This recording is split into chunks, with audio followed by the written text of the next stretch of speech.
Die Aufnahme läuft. Aufnahme läuft. Auf 3, 2 und 1. Once upon a time in Venezuela. Congo Mirador, Anabel. What history? You want to say something, I think. Congo Railroad history. Yes, we will present you tonight a special director from Venezuela or from Germany, we don't know. But she was in Venezuela and she was... She come from Venezuela? She come from Venezuela. And she was in a river delta and there she was talking to the people. I told you this, you know, what's a history to make it for a flash of lightning, el Catatumbo, el relámpago de Catatumbo en Maracaibo, en la región del sur. ¿Cómo, how do you make to make this history? I know everybody asked you about it, but because it's really the situation of Venezuela at the moment. Yeah, how is the situation of Venezuela at the moment, you're asking me? No. How do you have the idea to make such a docu? Oh yeah, this was, hi, first of all, hi, hello, thank you for inviting me here. I'm not very sure how is this, but I guess that you are here around. Yeah, the first time I went to Maracaibo Lake, this was many years ago.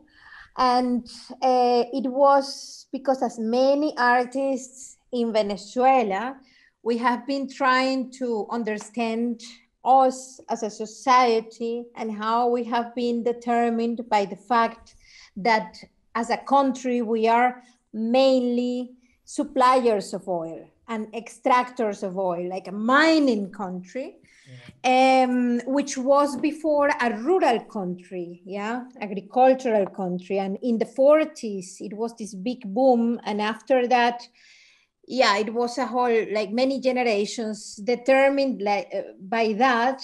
And even though this means lots of money, the contrast between that industry and the most of the population was traditionally very huge. The poverty in Venezuela is structural, and since I know it exists. So then I wanted to find out a bit, I wanted to explore that theme. And this area where the oil industry is in Maracaibo Lake, it is as well as most of these Latin American countries is really charged of contrasts that are like unbelievable contrasts. So then, for instance, you have this village that, yeah, there is lots of poverty, but as well there is a tradition that is in which the invisible world and the tangible, the normal world are there together. So then you have the spirits together with the people. Yeah. And this was interesting. And the Catatumbo... I'm sorry to interrupt you, but don't you believe this is thorn, this is flashlight, it's very special? Because I saw you make this movie because this is El Catatumbo. I think it's just in Venezuela. It's such a... Yes, exactly. It's exactly. In the world. Yeah, and this is one of the things that visually you have like this invisible world there in front of you. This is a phenomenon that, exactly as you say, is unique there. There is no scientific explanation yet that makes us understand why this happens, and is what makes it produces the ozone of the earth, the ozone in the layers of the air in the earth. And it is this crazy thing that is like, you know, this silent lightning there that is really like a flash. Yeah. And Blitz, Madonna, Donnerwetter. And you said it's some kind of a magic place. Like, are there also magicians living, or is it just a magic place? I mean, when I watched your documentary, I noticed a lot of different people, but I didn't see any like magicians. Are there like people like this at this place? He means brujas. Si hay gente que hace macumba. There. Oh yeah. I'm not so, I didn't hear very well, but if there is magic practices, you mean? Yeah, that's what he means. Yeah. Yes, yes, there are. And is it like is it a famous place for magical practices? If I made me? No. No. Is the place at the Catacumbo is it a famous place for magicians? Es muy conocido el lugar para gente que hace cosas y brujería en ese sitio, que sí es conocido como mirador. There is, I mean, there is not like especially known because of that, but I would say the whole Venezuela is permeated by all these practices. And there, for instance, the man, Luis Guillermo Camarillo, the oldest man, this fisherman and poet that goes with the cuatro, he knows some secrets to for instance, if you get bitten by a snake, this is something very common in the rural places. Are these kind of he's not exactly a shaman, but he knows how to cure you, how to take out the poison of a snake if you get bitten by one, and normally this could be lethal. When people, we say in Spanish, which, someone make you, te dio un show mal de ojo. And then came this magician and make boom, boom, boom, boom, boom, boom, boom, and make it out. Yeah, it's very popular there. Yeah, really. I mean, he does it, but he works with the white. I mean, there are several magics, and he works with white magic. He works only with God, and that's how he says. And actually, he doesn't mention the word God because he comes from this tradition in which the name of, he always says him. He doesn't mention his a name. This comes, I think, from Kabbalah, Jewish a Jewish tradition, actually, and he works with that. So then, for instance, you get bitten by a snake or something else, like for instance, diabetes and so on. He prays. And he uses as well. He knows about plants, medicine plants. So then he does have that as a practice, but he's not making much promotion of that. It's something he keeps really like for himself, and this is quite common in rural areas in the Caribbean, I would say, Caribbean countries. I think it's come from the Africans. Venezuela mixes of Africans, Europeans, Aboriginal, and then maybe and indigenous. Yes. Yeah. I think Lennart had a very important question. When I watched your movie, I really had to think about that. If Venezuela is doomed, because the oil is a curse for Venezuela, isn't it? Well, what I saw in the video. Yes. This could be actually, I mean, this is one of the questions that haunt us and actually haunt many Venezuelan artists. Actually, there was this philosopher who was he was the founder of the OPEC, the organization that gathers all the oil countries together. He was called Pérez Alfonso, and I think I have here his book. Well, it's not available, but he did this book that was called El Excremento del Diablo, the excrement of the devil, referring to the oil as a curse. And in that time, actually, after the 70s, he did a very interesting experiment. He made this community like a commune. He made a commune. And he was trying to experiment how the oil resources could be made into, agriculture, manual work and development in general of the people. Yeah. And this did happen. This commune did happen, but with the practice. Yeah, I mean, you say that yeah, one thinks about it, and one thinks, well, Nigeria as well is an oil country, isn't it? And then they are how they are socially, but as well, Norway is an oil country, and they did it a bit differently. Or Canada.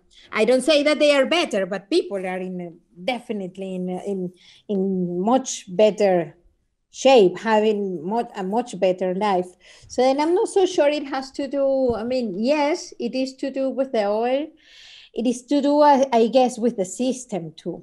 You know, how in yeah, which... but Annabelle, but all the we have, you know, when I was bought there, what everybody was not rich, but the economy, because I had spoke with Lennart about it, and he Yes. said, no, we have fun, we have a good, I have the best time of my life there. You know, I didn't see how I see now at the moment in this movie. I cried when I see this poverty, this devastation, corruption. Yeah. You know, it's a different Venezuela. What I saw before years ago. I know. I think know. it's something to do with Chavez. We don't be. Now we're coming into it. Excuse Okay. me. Maybe, yeah, I'm sorry. We don't need to make politicians. I don't know. Yeah, the no, let's system. get into it. I'm happy. Yeah, I mean, personally, I think I'm going to spend my whole life trying to understand how this did happen. But I'm going to tell you guys what I did live from my perspective, that is very punctual and very... in my family history, my dad, for instance, and my uncles, they were communists. Yeah. And I was a communist until I was 15 years old, when I went to Cuba in the periodo especial. And I would say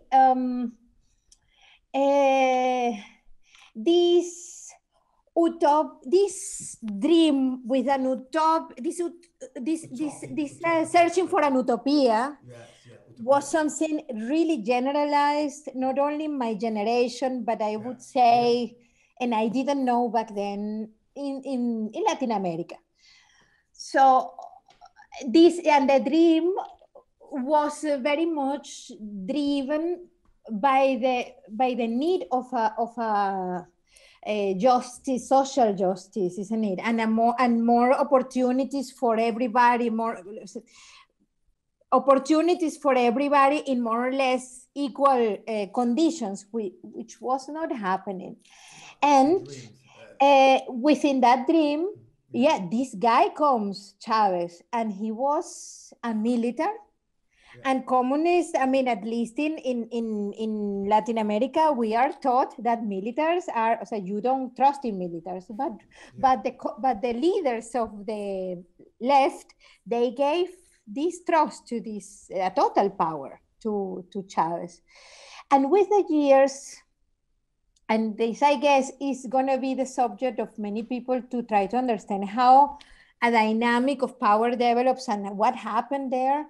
But there was a mix of things. On one hand, there were rivers of resources, like, you know, a studio as the one that you have right now that you showed me. There was a proliferation of them between years 2006 and 2010, but like many people were getting, you know, like geared up in their things to make things. And there was a proliferation of the corruption as well. This is what I saw. Yeah, this is what I experiment. And at the same time, there was the population was armed, you know, with the approval of Chavez. The whole weapons body of the army was changed into Kalashnikovs, and what was in the army was sent into the civil society. So what we inherited after the fall of the oil prices, as a part of how the government took the agricultural activity, but in general, they took the land, and instead of producing, they were not producing because of probably incapacity. So all these things together exploded 5 years ago. And it's a bit of what you have now. Hunger, because there's no production, local production, it fell to the area of Congo Mirador used to be a place that gave most of the food to most of the country, and now they are not producing food. And this is also a reason for that is also because the world oil prices fell in 2013 and 2014. Yeah. So the government did not. I'm not hearing very well. The oil prices is down, it's fallen, sinking. In the year 2013 and 2014, the oil prices went down because it's you say cyclic resource. Yes. Like it's a cyclic resource. There are like cycles when it goes up. Because of yes. Down. And they did not prepare for this situation, but everybody knew it would be coming someday. When the oil prices fell, they were not prepared, and that's why there is so many big problems now in Venezuela. Yeah. On one hand, and on the other hand, it's in one hand that, on the other hand, people. I mean, this. Knowing, I don't think it was as such. And right now, something more complex that it might be interesting for you to know and to understand is that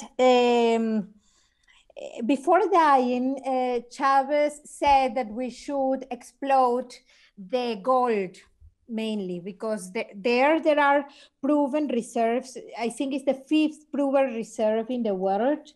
It is there in the north of the Amazon, in the north of the whole Amazon forest. There is what is called Macizo Guayanés, where the waterfall, the Salto Ángel is, and so on. Well, before he died, he said, well, we should exploit that. We should exploit the gold, the diamonds, but just to get intense. And he called that el arco minero, the mining arch. So, what's the money? What is all the money? If they make this, he exploded all the things. Where is the money? Where is the money? When in the pockets of right now, the gold, it is happening as a smuggling because as there is a blockade in the country. This is really like very, very present. For you to transfer into the bank, Venezuelan banking is a whole process. There is this blockade. So then the gold is going through a smuggling, and it goes to several pockets. It goes to the military, like government military. They are divided, so they are several. But, and what is maybe a bit more, even more interesting, is that there are the Russians, the Chinese, and even Hezbollah is there in Venezuela. Iran. But let's talk about the movie. I want to say something. The music, the soundtrack track is amazing.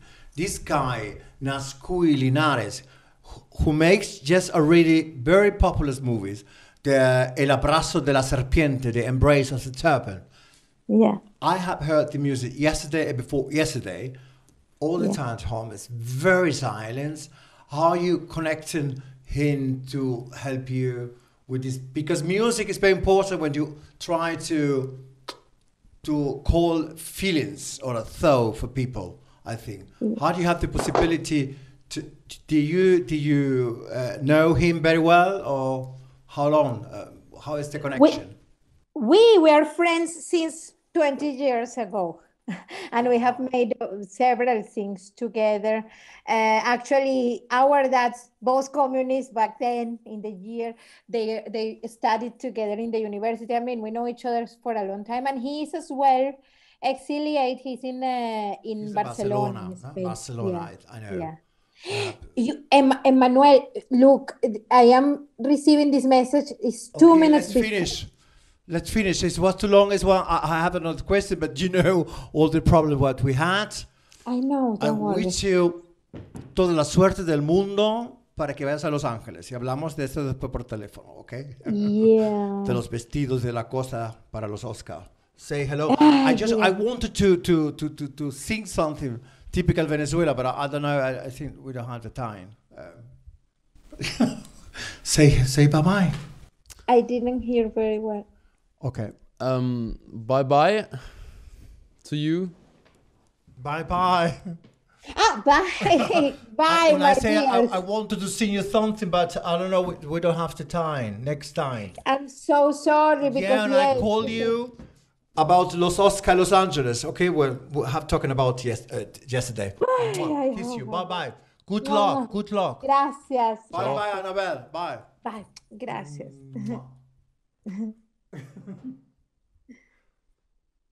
Es war ein Desaster, aber naja.